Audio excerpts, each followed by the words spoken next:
Bismillahirrahmanirrahim. Assalamualaikum warahmatullahi wabarakatuh. Alhamdulillah wassalatu wassalamu ala Rasulillah wa ala alihi wa sahbihi wa mawalah. A'udzu billahi minasyaitonir rajim.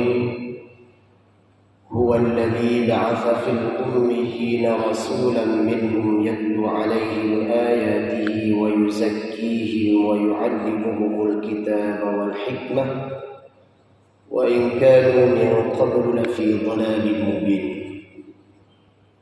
أعوذ بالله من الشيطان الرجيم. كنتم خير أمة أخرجت للناس تأمرون بالمعروف وتنهون عن المنكر وتؤمنون بالله إلى آخر الآية. Jamaah salat subuh yang dirahmati Allah Subhanahu wa taala. Judul nasihat kita di kesempatan ini ahamiyatut tarbiyah, yaitu pentingnya tarbiyah. Jamaah rahimakumullah, kalau kita kilas balik ke belakang bagaimana Rasulullah Muhammad sallallahu alaihi wasallam yang telah berhasil mentarbiyah para sahabatnya sehingga lahirlah sebuah generasi yang luar biasa, generasi yang hebat. Kemudian mereka menjadi mujahid-mujahid yang menegakkan agama Allah di atas permukaan bumi ini. Sebelumnya kita ingin melihat bahwa kenapa pentingnya tarbiyah ini? Karena kita kenal bahwa dulu ketika Rasulullah mentarbiyah umatnya, Rasulullah diutus kepada umat yang jahiliyah. Jahiliyah di sini bermakna bodoh. Bodoh di sini bukan berarti mereka tidak punya keahlian. Bahkan dalam sejarah itu disebutkan saking hebatnya mereka, itu gunung-gunung bisa dipahat sehingga menjadi restoran, menjadi bangunan-bangunan indah. Berarti mereka punya skill, keahlian arsitektur yang luar biasa. Mereka punya kehebatan tentang bagaimana membuat sesuatu yang luar biasa. Tetapi kenapa juga mereka disebut jahiliyah? Maksud daripada jahiliyah mereka adalah karena mereka tidak bisa memahami sesuatu yang di luar materi. Mereka tidak bisa memahami siapa itu Allah, siapa itu Rabb, siapa Tuhan yang berhak disembah. Mereka tidak bisa memahami bahwa setelah kehidupan ini ada kematian. Dan kematian itu bukanlah akhir daripada kehidupan. Dan justru kematian itu adalah awal daripada sebuah kehidupan babak baru untuk menuju kehidupan yang abadi. Di sanalah mereka akan mendapatkan balasan, apakah surga atau neraka. Dan ini tidak bisa dipahami oleh orang-orang jahiliyah. Bodoh juga bisa bermakna mereka tidak arif, tidak bijaksana dalam bertindak, timbul kerusakan dan berbagai macam kemudaratan yang mereka lakukan. Akibat itu semua adalah akhirnya mereka menjadi manusia yang adillah. Apa itu manusia yang adillah? Manusia yang lemah, manusia yang hina. Maaf. Kenapa mereka menjadi hina? Karena mereka tidak bisa memahami hakikat kehidupan yang sebenarnya. Maka lahirlah kehidupan mereka yang tidak benar. Lahirlah kehidupan mereka yang rusak. Lahirlah pemahaman mereka yang tidak jelas.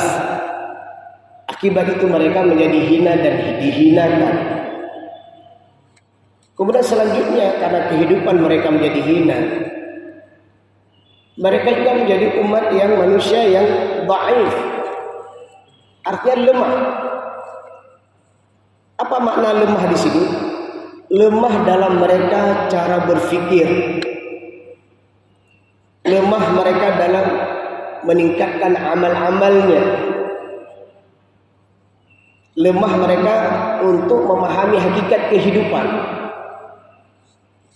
dan terakhir mereka menjadi umat-umat yang berpecah belah. Nah, di sini menarik kita lihat. Kenapa mereka berpecah belah? Karena beda pedoman. Di antara mereka memiliki pedoman dan pemahaman yang berbeda. Beda ideologi, beda orientasi. Akhirnya menimbulkan perbedaan dalam beramal.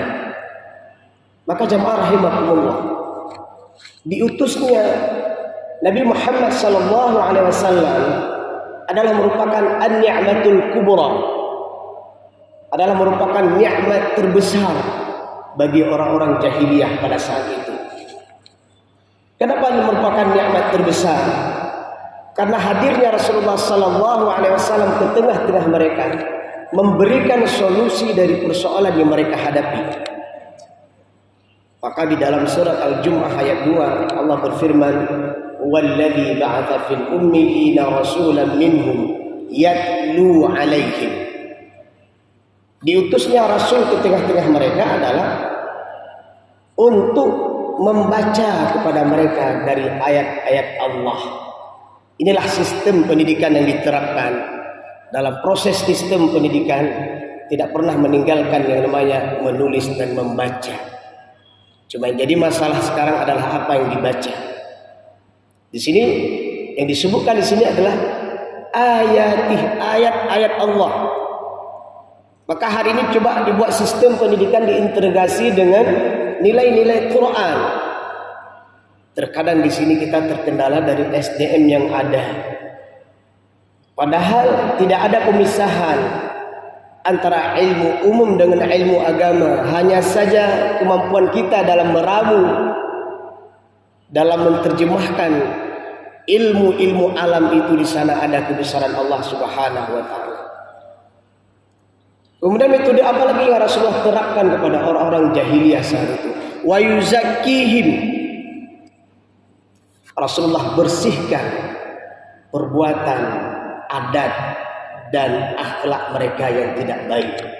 Maka Rasulullah diutus, innama bu'ithu liutammima salihal akhlak, makarimal akhlak, untuk menyempurnakan akhlak mereka dari tidak baik menjadi baik. Kita kenal mereka dengan perbuatannya yang sangat kejam, mengubur anak perempuan hidup-hidup, melakukan perbuatan-perbuatan yang tidak sepatutnya dan sepantasnya, mengisolir ketika di antara keluarga mereka ada yang dalam keadaan haid, tidak bisa sholat, misalnya dalam kita memahami hari ini, dalam kondisi haid, disingkirkan, diusir, dipojokkan, sehingga wanita-wanita para suami menjadi makhluk yang hina. Maka datangnya Rasulullah angkat derajat harkat martabat wanita, dan seharusnya bersyukurlah perempuan-perempuan hari ini yang telah diangkat martabatnya oleh Rasulullah Muhammad SAW. Dan yang ketiga, Rasulullah menerapkan metode adalah wa yu'allimuhumul kitaba wal hikmah. Alkitab Al-Quran, hikmah as-sunnah.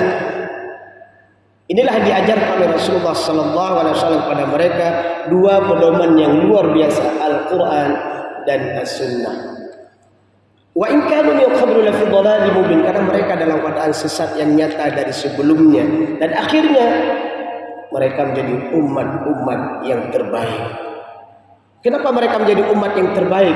Dari tidak berilmu menjadi berilmu, dari hina menjadi al-izzah, menjadi mulia, dari lemah menjadi al-quwwah, menjadi kuat, dan dari berpecah belah menjadi al-wihdah. Jadi mereka umat-umat yang bersatu. Jamaah rahimakumullah, bersyukur kita yang hari ini kita telah memeluk Islam, dalam keadaan beragama dinul Islam, yang ini agama ini adalah dibawa oleh Rasulullah dan para sahabat ke tengah-tengah kita. Lanjutkan perjuangan Rasulullah dan para sahabat dengan mensyiarkan, mendakwahkan agama Islam ini, mempertahankan, dan mudah-mudahan wala tamutunna illa wa antum muslimun, kita meninggal juga dalam keadaan beragama Islam. Semoga bermanfaat. Alhamdulillahirabbil alamin. Subhanakallahumma bihamdik asyhadu an la ilaha illa anta astaghfiruka wa atubu ilaika. Assalamualaikum warahmatullahi wabarakatuh.